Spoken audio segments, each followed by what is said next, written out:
Dans les autres pays européens, bien sûr, il y a une harmonisation du fait du droit européen. Donc on a les mêmes règles de conduite. Des pays comme la Belgique, l'Italie, l'Angleterre, l'Allemagne, l'Espagne sont très en avance.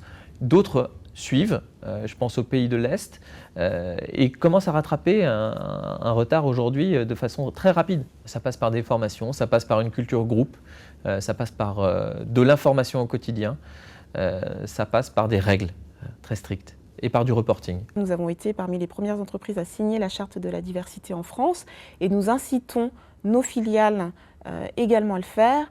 Donc, par exemple, l'Allemagne et la Belgique ont signé la charte de la diversité depuis quelques années maintenant.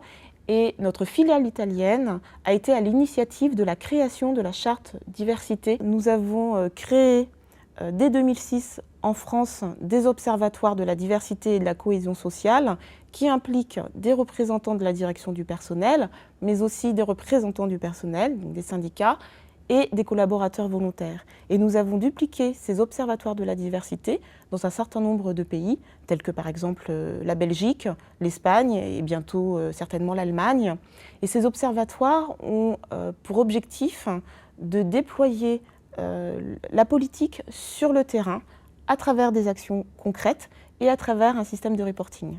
Nous avons créé en 2006 les forums emploi et diversité qui ont la vocation de mettre en contact des recruteurs de L'Oréal, mais aussi d'autres entreprises, avec des publics éloignés de l'emploi, tels que les jeunes diplômés des banlieues ou encore les personnes handicapées ou des personnes issues de l'immigration, pour leur permettre d'avoir un premier entretien d'embauche et donc dépasser cette première barrière à l'emploi.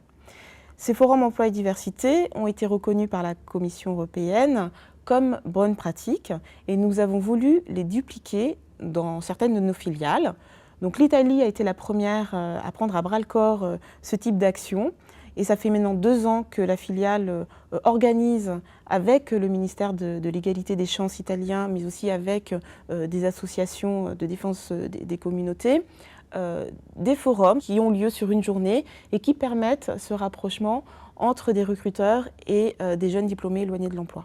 Désormais en Europe, certains pays tels que la Grande-Bretagne, la Belgique, l'Italie, l'Espagne commencent à vraiment intégrer cette question au cœur de leurs ressources humaines au niveau de la gestion quotidienne des équipes. Certains pays comme les pays de l'Est commencent à investir la question. Et désormais, un des grands challenges que nous avons est d'entraîner avec nous les pays d'Asie.